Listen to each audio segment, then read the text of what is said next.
So as a Warhammer fan, I mean, I started playing Warhammer, the RPG, back in the 80s. So I've been painting figures for many years. The Warhammer IP is very popular inside the studio and outside. So we've got a lot of people in the studio who love the game. They know all about the units, they know what to expect, so the feedback we're getting is really detailed, and they know what tactics they want to use from the tabletop and whether they work in our game, and if they didn't, we had to tweak the balance. What Warhammer adds is a huge amount more variety. So on the battlefield you get everything from tiny little goblin guys all the way up to huge giants.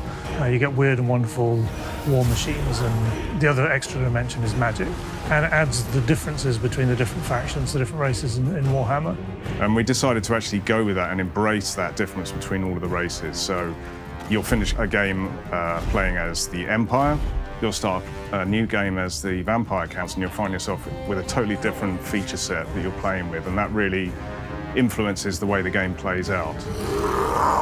The unit balancing in Total War games has always been a pretty big challenge because there are so many different factors to take into account. Now we've added so many different things, we've expanded the game in every possible direction and dimension. Warhammer for us is really known for crazy units, crazy rules, crazy abilities. Obviously for the AI, that causes us a whole new set of problems that we have to think about, because if the player uses that unit differently, the AI is going to have to use it differently. So we had to teach the AI, well, how do I use this unit against this unit? And we've got a system which we call the BCOP, which is the Battle Combat Outcome Prediction. And what that does is it actually has to model our own game in a kind of slightly cut down way. So it can say, if I've got this unit of spearmen, but they have had this magic cast on them and they are stood on a hill, how would they fare against this unit of trolls? It has to go through and it has to try and run a cut down simulation of our game to try and work out that. So the AI can sort of say, well, is this a good thing for me to be doing? And it would say yes or no, and it can get that answer back. And that's how we kind of solve that problem. When it comes to flying creatures, we had some special challenges, obviously. Never done that in a Total War game before. It felt a bit like flying creatures are cheating, because you can attack any unit anywhere on the battlefield. So one thing we decided on early on is that when a flying unit does commit to land battle, we want it to be stuck there for a while. We don't want it to charge down, deal damage, and get out again. We want the defender to have a chance to do something against it. What we now say is that the flying unit can't just take off.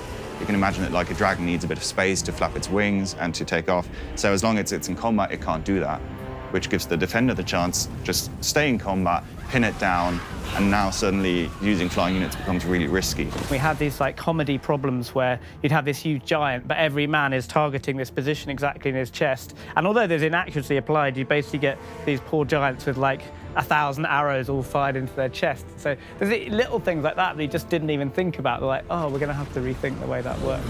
So I think the biggest challenge is to get one combat engine where all of this madness is accounted for and works without too many special cases. So there's something like 15 army books, the main rule book, there's a massive amount of lore.